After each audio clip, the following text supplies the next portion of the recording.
Ibrahim Traoré, jeune leader du Burkina Faso, se retrouve au centre d'un bouleversement géopolitique majeur. Son ascension ne fait pas seulement trembler le pays, mais aussi les bases du pouvoir en Afrique, alors que 10 nations déclarent leur soutien pour défendre son autorité. La question cruciale se pose: qui détient le droit de définir la légitimité d'un leader en Afrique? Tandis que l'Occident demeure silencieux, un nouveau chapitre de l'autodétermination africaine semble s'écrire. Le monde est-il prêt à accepter ce tournant historique ou persistera-t-il à imposer sa vision du pouvoir? Dans le contexte du Sahel, Ibrahim Traoré incarne l'espoir d'une Afrique plus libre et plus indépendante.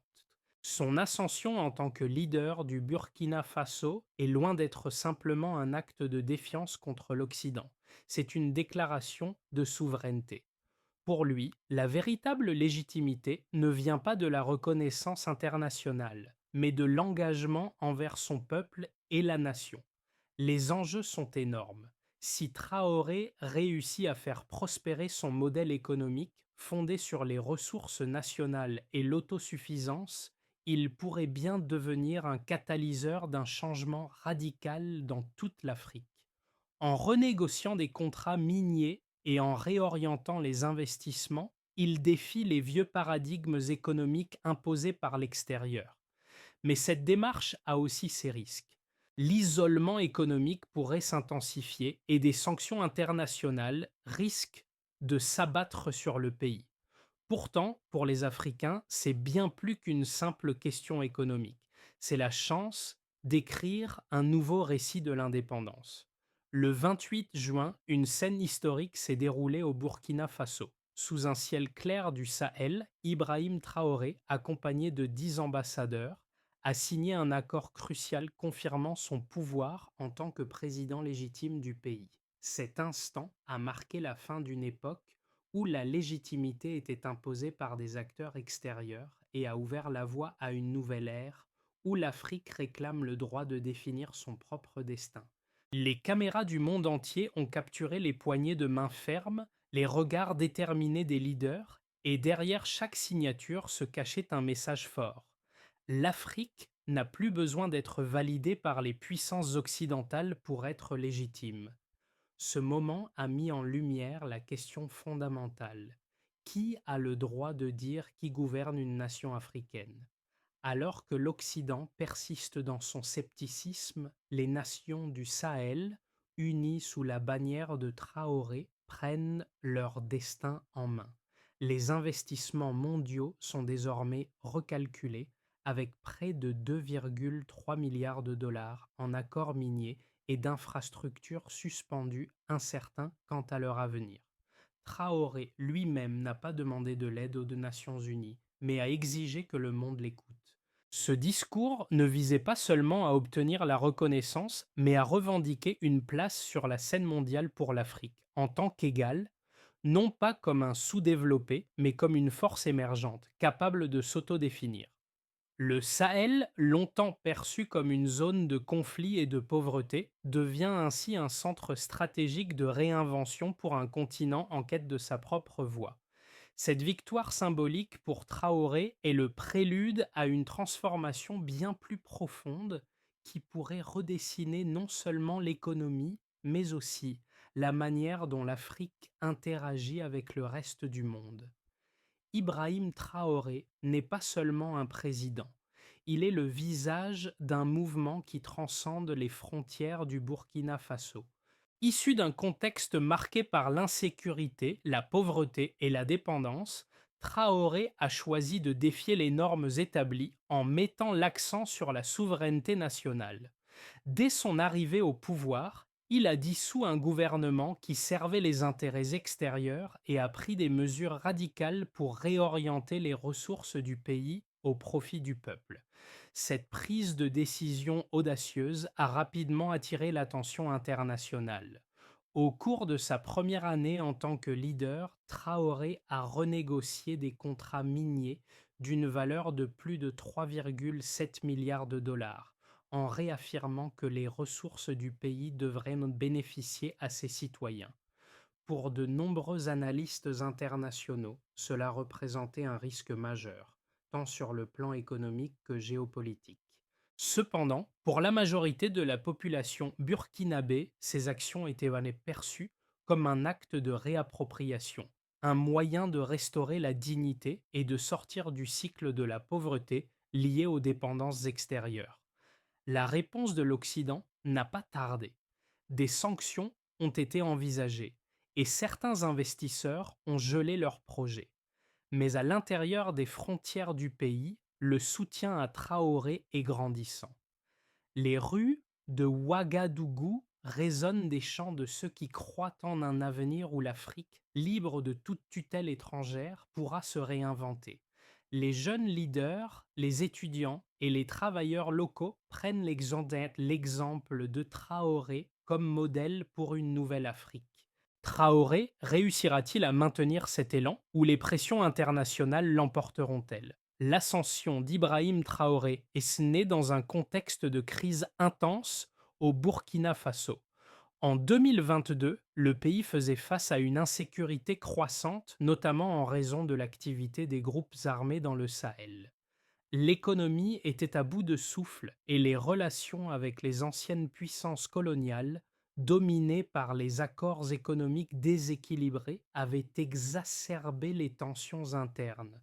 Le gouvernement précédent avait largement échoué à répondre aux besoins urgents de la population, tandis que les entreprises étrangères continuaient d'exploiter les ressources naturelles du pays sans réinvestir de manière substantielle dans l'économie locale.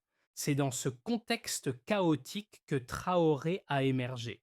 Il a pris les rênes du pays à un moment où la stabilité semblait hors de portée. Plutôt que de se soumettre aux pressions internationales, il a immédiatement entrepris de réorienter les politiques économiques du pays. En renégociant les contrats miniers, Traoré a transformé ce qui était auparavant une dépendance vis-à-vis des pays occidentaux en un levier pour la souveraineté nationale. Par exemple, il a nationalisé une partie de l'or et du pétrole, un geste symbolique fort pour la population et un message clair aux puissances étrangères. Les ressources du pays doivent servir les Burkinabés et non les intérêts étrangers. Cependant, cette démarche n'a pas été sans conséquences. En quelques mois, les sanctions internationales se sont intensifiées. L'Union européenne et les États-Unis ont menacé de couper les aides financières et de suspendre les investissements. Les médias occidentaux ont qualifié ces actions de populistes et d'autoritaires, avertissant que le pays risquait de sombrer dans un isolement économique et diplomatique. Malgré cela, Traoré a continué à avancer. L'année 2023 a marqué un tournant important. Une série de projets d'infrastructures financés par des accords régionaux avec des pays voisins et des partenaires non occidentaux ont commencé à prendre forme. Le Burkina Faso a entamé des discussions avec la Chine et la Russie pour diversifier ses sources de financement, loin des institutions financières occidentales telles que le FMA ou la Banque mondiale. Un accord majeur a été signé avec Moscou pour la formation militaire, tandis que Pékin a proposé un partenariat stratégique pour le développement des infrastructures. L'une des avancées les plus notables a été la réorientation de l'économie vers des projets locaux. L'agriculture, longtemps négligée, est devenue une priorité. Le gouvernement a lancé un programme national de subventions pour les agriculteurs locaux, visant à améliorer la production alimentaire et à réduire la dépendance aux importations. Ces réformes ont donné un coup de pouce significatif à l'économie intérieure, tandis que les banques locales ont commencé à financer des initiatives d'entrepreneuriat jeunes. Les résultats ne se sont pas fait attendre. En 2024, le PIB du Burkina Faso a enregistré une croissance de 4,9%, une performance remarquable par rapport à la stagnation des années précédentes. le taux de chômage a diminué de 7% et les exportations agricoles ont atteint des niveaux records. Cette réussite a renforcé le soutien populaire pour Traoré, particulièrement parmi les jeunes et les travailleurs locaux qui voyaient en lui un leader capable de redresser l'économie du pays et de lui rendre sa dignité. Mais tout n'a pas été facile. En dehors des frontières du Burkina Faso, les réactions sont partagées. Alors que certains pays africains saluent le courage de Traoré, d'autres, comme le Mali et le Niger, expriment leur solidarité face aux pressions extérieures. Cependant, le défi demeure pour Traoré. Comment équilibrer ses ambitions souverainistes avec les pressions économiques et diplomatiques venant des puissances étrangères, tout en répondant aux besoins immédiats de son peuple? L'impact des réformes économiques menées par Ibrahim Traoré est visible dans plusieurs indicateurs clés qui témoignent de la transformation du Burkina Faso. L'un des résultats les plus immédiats a été l'augmentation des recettes nationales, qui ont bondi de 1,8 milliard de dollars au cours de la première année sous sa gouvernance. Cette hausse des revenus provient principalement de la renégociation des contrats miniers et de la nationalisation des ressources naturelles, en particulier l'or et le pétrole. Ce chiffre est d'autant plus impressionnant lorsque l'on considère que ces fonds ont été réinvestis dans des secteurs cruciaux pour le développement national, notamment l'éducation, la santé et l'agriculture.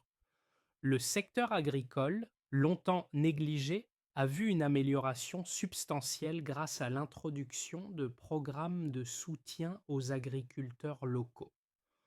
En 2024, la production agricole a augmenté de 22%, réduisant ainsi la dépendance aux importations alimentaires. Ce changement a permis de stabiliser les prix locaux des denrées alimentaires, contribuant à la baisse de l'inflation qui est passée de 8,2% en 2022 à 4,5% en 2024. Cette diminution de l'inflation a eu un impact direct sur le pouvoir d'achat des Burkinabés, offrant ainsi une amélioration notable du niveau de vie pour de nombreuses familles. D'un point de vue commercial, le Burkina Faso a vu ses exportations agricoles atteindre des niveaux records. Les exportations de coton, maïs et riz ont augmenté de 15% par rapport à l'année précédente, et les exportations de produits miniers, en particulier l'or, ont également augmenté de 10%. Ces résultats ont été soutenus par les nouvelles politiques favorisant les investissements régionaux et l'accès direct aux marchés internationaux grâce à des accords bilatéraux, notamment avec la Chine et la Russie. Ces partenariats ont permis au Burkina Faso de diversifier ses sources de financement et de s'affranchir progressivement de la dépendance vis-à-vis des prêts internationaux et de l'aide humanitaire. L'une des réussites les plus significatives reste la croissance du PIB. En 2024, l'économie burkinabé a enregistré une croissance de 4,9%, un résultat remarquable pour une nation qui luttait contre la récession seulement 2 ans auparavant. Cette performance dépasse largement la moyenne de croissance des pays africains de la région, qui se situe généralement autour de 3,5%. En comparaison, les économies de pays voisins comme le Mali et le Niger ont connu une croissance plus modeste de 2,3% et 2,8% respectivement. Ce taux de croissance soutenu est un indicateur clé de l'efficacité des réformes économiques entreprises par Traoré, et il a renforcé la crédibilité de son modèle aux yeux des investisseurs étrangers. L'impact de ces réformes sur le chômage est également notable. Le taux de chômage a chuté de 7%, ce qui représente une amélioration significative par rapport aux années précédentes, où les taux de chômage avoisinaient les 10%. Cette baisse du chômage est en grande partie attribué aux initiatives de formation professionnelle et aux investissements dans les petites entreprises locales soutenues par des financements nationaux.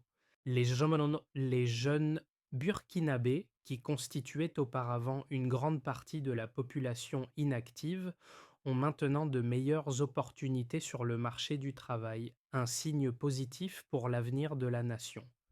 Ainsi, bien que le chemin vers une indépendance totale ne soit pas sans obstacle, les résultats concrets des réformes économiques menées par Ibrahim Traoré montrent que son modèle fonctionne et offre une alternative viable à la dépendance traditionnelle des pays africains vis-à-vis des puissances occidentales. Ces chiffres peuvent-ils suffire à convaincre les sceptiques ou l'isolement économique finira-t-il par nuire à la prospérité du Burkina Faso? Ibrahim Traoré a provoqué une véritable révolution en réorientant l'économie du Burkina Faso. Cependant, cette approche n'est pas sans ses détracteurs. Les critiques les plus puissantes contre sa politique proviennent des défenseurs du modèle économique traditionnel, qui soutiennent que les actions de Traoré risquent de mener à l'isolement international et à des conséquences économiques désastreuses. Ils affirment que la renégociation des contrats miniers et la nationalisation des ressources naturelles du pays pourraient éloigner les investisseurs étrangers, effrayer les partenaires commerciaux et plonger le Burkina Faso dans une crise économique prolongée. Les sceptiques soulignent également que la dépendance aux financements étrangers est difficile à surmonter, en particulier pour un pays en développement comme le Burkina Faso, où l'aide internationale joue encore un rôle clé dans les projets d'infrastructure et de développement. En mettant de côté les institutions financières internationales telles que le FMI et la Banque mondiale, certains prédisent que Traoré pourrait aggraver l'isolement économique de son pays, rendant les conditions de vie encore plus difficiles pour sa population.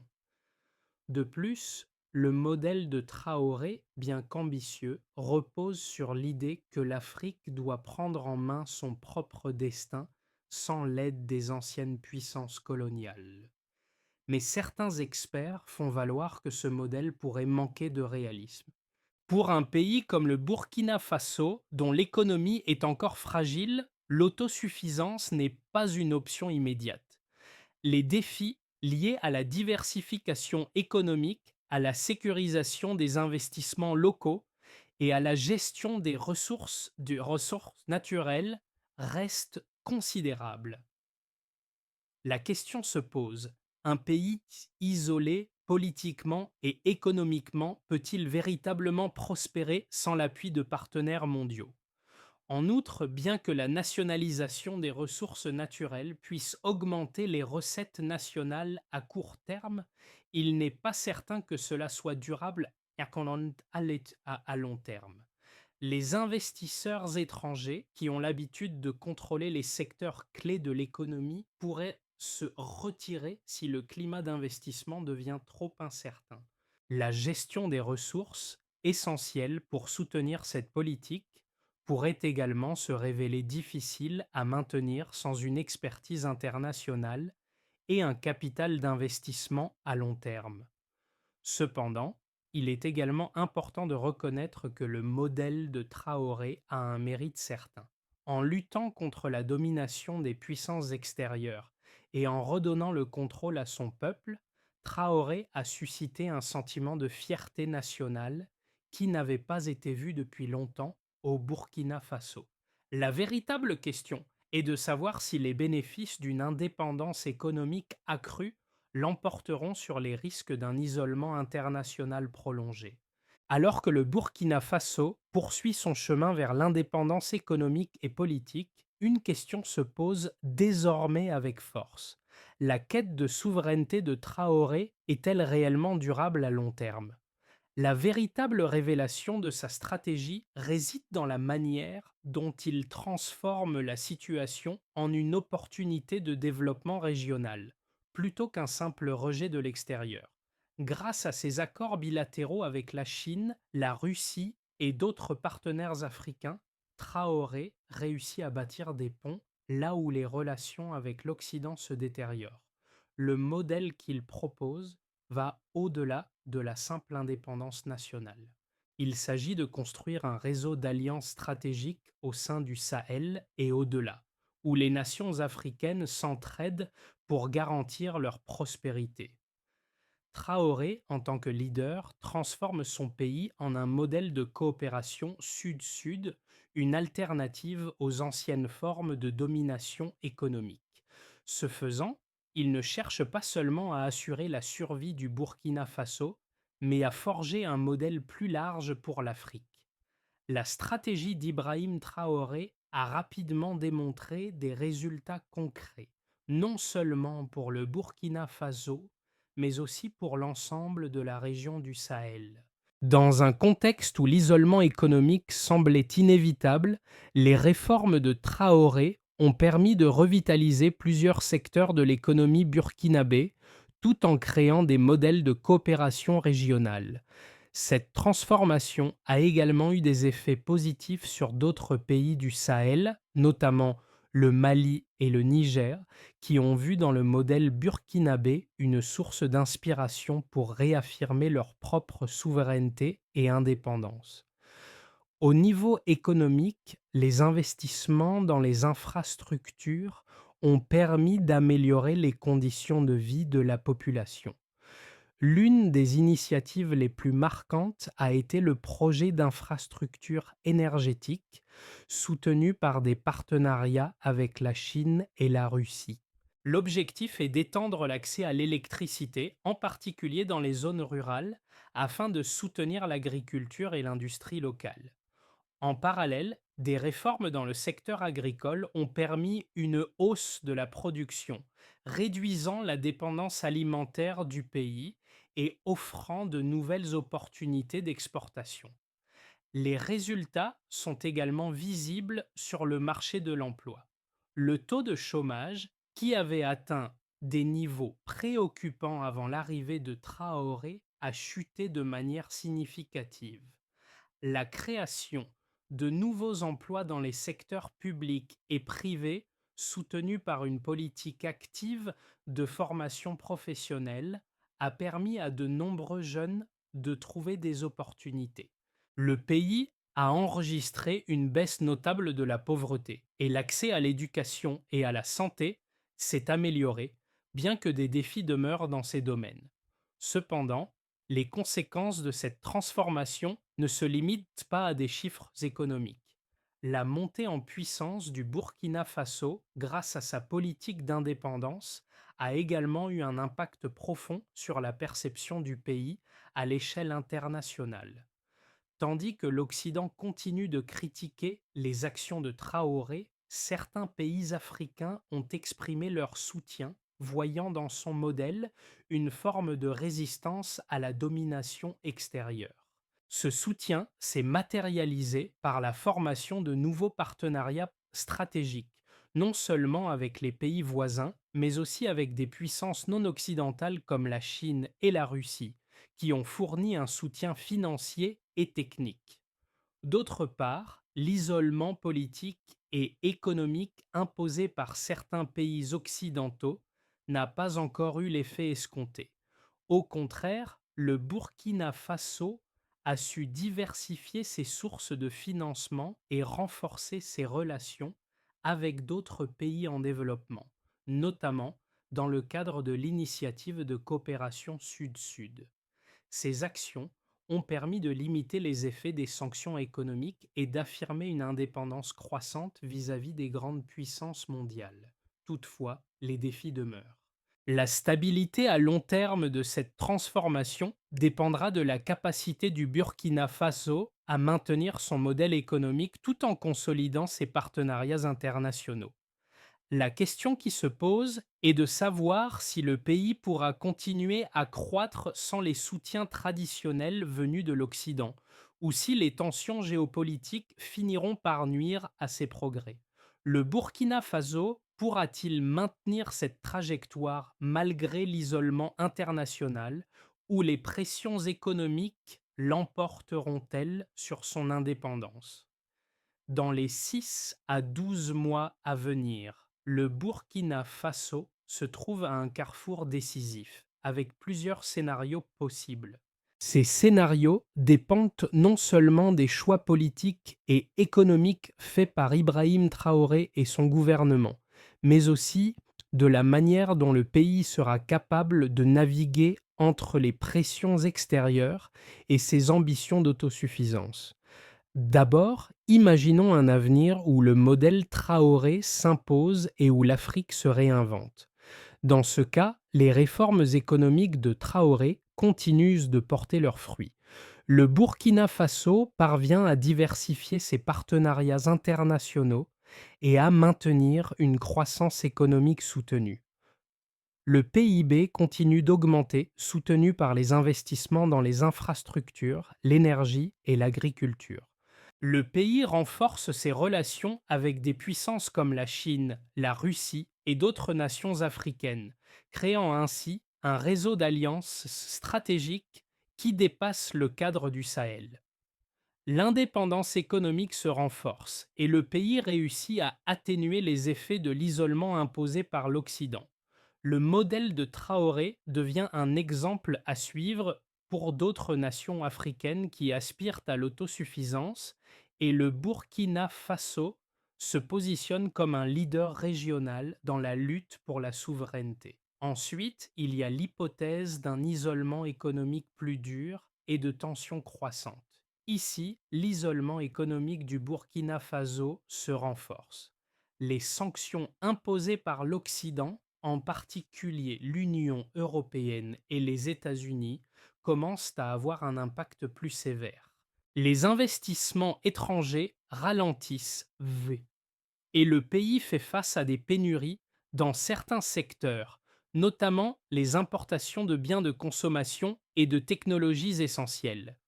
L'économie burkinabé se stabilise, mais à un rythme plus lent, avec une croissance modeste. Les tensions internes commencent à croître, car les populations attendent des résultats plus tangibles en matière de bien-être et de conditions de vie.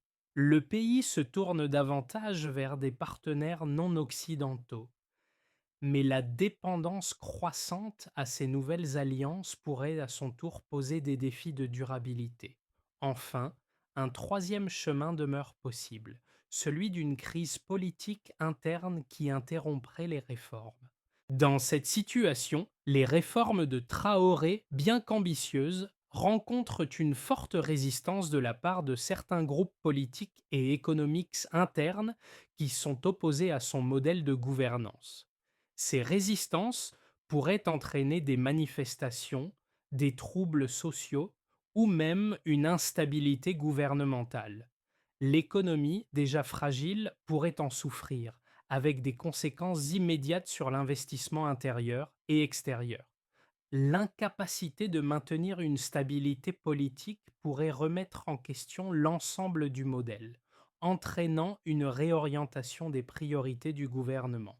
Ce scénario pourrait également affaiblir la position de Traoré, qui pourrait être contraint de faire des concessions, voire de modifier sa stratégie pour maintenir le contrôle du pays. Chacun de ces scénarios présente des défis uniques, et il est difficile de prédire lequel se matérialisera. Cependant, une chose est au clair, le Burkina Faso, sous la direction de Traoré, se trouve à un tournant de son histoire. La direction qu'il choisira au cours des prochains mois déterminera non seulement le futur du pays, mais aussi celui d'une Afrique qui cherche à redéfinir son propre destin. Alors que le Burkina Faso navigue dans des eaux inconnues sous la direction d'Ibrahim Traoré, les répercussions de ces choix vont bien au-delà des frontières du pays. La question qui se pose aujourd'hui n'est pas seulement celle de l'avenir du Burkina Faso, mais celle de l'avenir d'une Afrique entière qui cherche à s'affirmer comme un acteur souverain sur la scène mondiale. Pour les autres nations africaines, l'exemple burkinabé est un miroir qui reflète les possibilités de transformation. Si Traoré réussit à maintenir sa vision d'indépendance et de prospérité, il pourrait bien devenir le symbole d'un nouveau leadership africain, un modèle à suivre pour les générations futures. Les jeunes Africains, en particulier, observent de près cette expérience. Dans les universités de Ouagadougou, Bamako ou Abidjan, on débat de l'autosuffisance économique, du rôle de la jeunesse dans la reconstruction nationale et des moyens de renverser le paradigme de la dépendance économique. Les étudiants, les entrepreneurs et les activistes voient dans le leadership de Traoré un appel à la réappropriation des ressources et de l'autodétermination. Ce n'est plus seulement une question de politique intérieure, mais un appel à l'action pour chaque citoyen africain. Mais au-delà de l'économie, il y a une dimension plus profonde à cette transformation, la dignité. En redéfinissant ce que signifie être un pays indépendant et souverain, Ibrahim Traoré offre une nouvelle définition de ce que cela veut dire être africain. Ce n'est pas une question de rejet du monde, mais de se définir par soi-même. Ce sentiment d'autonomie pourrait résonner non seulement au Burkina Faso, mais dans tout le continent, inspirant une nouvelle vague de leaders qui placent la dignité et l'indépendance au cœur de leurs priorités. Le parcours du Burkina Faso sous la direction d'Ibrahim Traoré est loin d'être un chemin tout tracé, mais une série de mesures stratégiques, si elles sont mises en œuvre efficacement, pourraient garantir la stabilité et la prospérité à long terme. Pour y parvenir, plusieurs axes apparaissent essentiels. D'abord, il faudra renforcer les alliances régionales, non seulement au sein du Sahel, mais aussi avec d'autres pays africains. En multipliant les accords bilatéraux et en soutenant des projets communs, le Burkina Faso pourrait créer un réseau de solidarité qui protégerait ses intérêts économiques et politiques. Les partenariats avec la Chine et la Russie, déjà en place, devront être consolidés tout en cherchant à établir des relations avec d'autres acteurs internationaux non traditionnels. Ensuite, il sera crucial de diversifier les sources de financement. Il est essentiel pour le Burkina Faso de réduire sa dépendance au financement externe traditionnel. Cela signifie un passage vers une économie fondée sur les investissements internes et la coopération sud-sud. Le soutien aux entreprises locales, en particulier dans les secteurs de l'agriculture et de l'industrie, permettra de créer des emplois et de stimuler la croissance économique. De plus, des partenariats avec des institutions financières régionales devraient être favorisés. Par ailleurs, investir dans l'éducation et la formation professionnelle sera déterminant. Le succès à long terme du Burkina Faso repose sur sa capacité à former une nouvelle génération de leaders et de travailleurs qualifiés. Cela nécessite un investissement massif dans l'éducation en mettant l'accent sur les sciences, la technologie et l'innovation. La formation professionnelle devrait également être un axe clé pour répondre aux besoins du marché du travail et soutenir l'industrialisation du pays. En même temps, maintenir une gouvernance transparente et participative restera indispensable. La transparence et la participation citoyenne sont essentielles pour maintenir la légitimité du gouvernement et éviter les risques de corruption ou d'instabilité interne. Traoré devra s'assurer que son gouvernement continue d'être à l'écoute des besoins de la population en renforçant la démocratie participative et en garantissant une répartition équitable des ressources. Enfin, sécuriser les frontières et assurer la paix intérieure demeure une priorité. Le Sahel reste une zone de vulnérabilité géopolitique. Assurer la sécurité intérieure et sécuriser les frontières contre les menaces extérieures est primordial pour maintenir la stabilité. Cela inclut la coopération militaire avec les pays voisins et des réformes dans les forces de sécurité pour mieux protéger la population. Si ces étapes sont suivies avec rigueur et persévérance, le Burkina Faso pourra solidifier sa position en tant que leader d'un nouveau modèle de gouvernance en Afrique, tout en devenant un exemple à suivre pour d'autres pays du continent en quête d'indépendance. Le Burkina Faso, sous la direction d'Ibrahim Traoré, est en train de redéfinir ce que signifie être un leader dans un monde qui se cherche encore. À travers ses réformes audacieuses et sa quête incessante pour l'autodétermination, Traoré incarne un espoir renouvelé pour toute l'Afrique.